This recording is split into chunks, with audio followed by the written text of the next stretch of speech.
Satu persatu prajurit dari pasukan pertahanan Israel gugur di medan pertempuran, seperti yang terlihat dalam sebuah rekaman yang ramai beredar di Telegram pada Senin 11 Maret 2024. Pada awal rekaman menampilkan prajurit Brigade Al-Qassam yang memantau dua tentara IDF di atas gedung dari jarak jauh. Tak ingin kehilangan kesempatan, tentara Hamas tersebut sigap menembakkan pelurunya dan menargetkan prajurit Israel yang berada di kiri.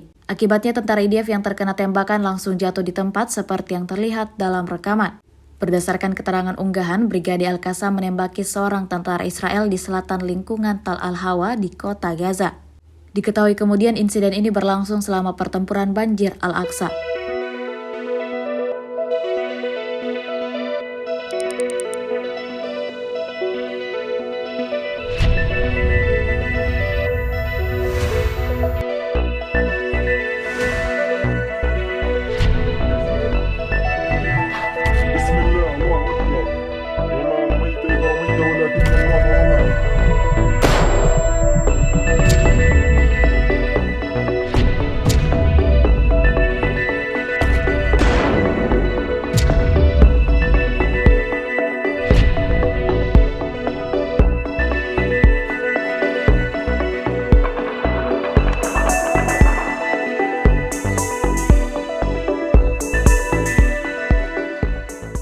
Download Tribun X sekarang, menghadirkan lokal menjadi Indonesia.